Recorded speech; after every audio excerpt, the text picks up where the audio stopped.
Hi, my brothers and sisters and all of our ministry partners from the Fountain of Raleigh. It's Pastor Paul L. Anderson on this Worshipful Wednesday. We come to worship God to tell him thank you for the marvelous things that he has done in all of our lives. First of all, I want to say thank you all for getting out on yesterday, voting on Super Tuesday. As you know, our results are almost through. We're waiting to find out who really comes out to be the winner. But we know in the process of our country and doing what we do, we have a popular vote. And then we have the vote of the Electoral College. And you and I will soon find out exactly who wins the race. Because, you know, the truth of the matter, the battle has already been fought and the victory has been won because Jesus is King of Kings and Lord of Lords. So let's look into the Word of God to see what Jesus has to say to us. In Matthew's Gospel, the 15th chapter, verses 1 through 9, Jesus teaches about inner purity. He is now in a position where he and his disciples are going about doing what they've been asked to do. And now those who were the religious leaders, they said to him, why is it that you don't obey our age-old traditions? It is amazing in our contemporary society, and as we've gone through this election, we have some traditional things that seem to be defied. And for that reason, I want to call these words for the next few moments that I've called lip service. Lip service. You know, it's amazing that in our world in which we live today, we hear a whole lot of lip service from people.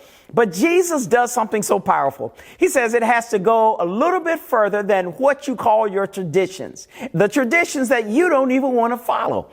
It's amazing in our land and in our time and our day and age, people always want to change things to make it fit for their situation and for their occurrences, even though it is not the tradition of the law. Jesus does something so powerful in here.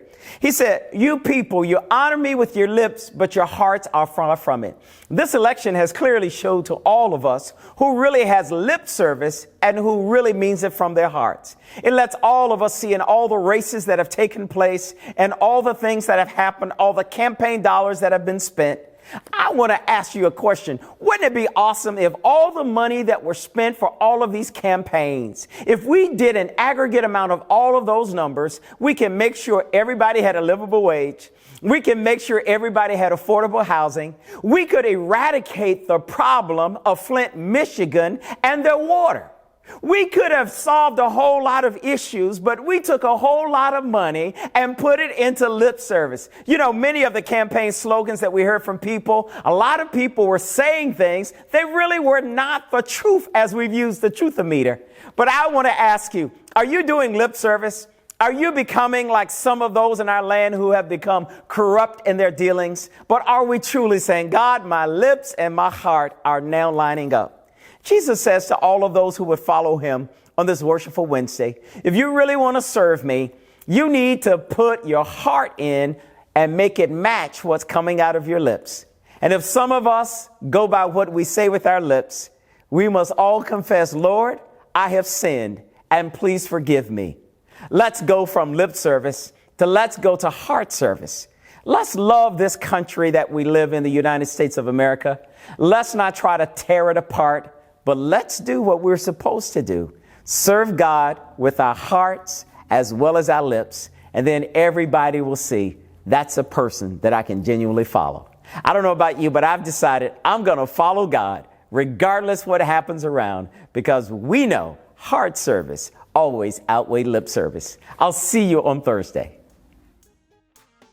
To sow a seed to the Fountain of Raleigh Fellowship, visit our newly redesigned website, thefountainofraleigh.org, and select Sow a Seed from the homepage. Also, giving has been made easier with the new Fountain of Raleigh app, available now in the Apple App Store and Google Play Store. Download today, select Giving from the main menu, and then follow the directions to complete your giving through Subsplash. Thank you so very much for your prayerful support and all the things that we have done in ministry to help so many others. We thank you so very much for your generous support in times past, and we thank you for your present support and what you will do in the future. May God richly bless you, exceedingly and abundantly above all that you're able to ask, say, or think, according to his power at work in you. God bless you.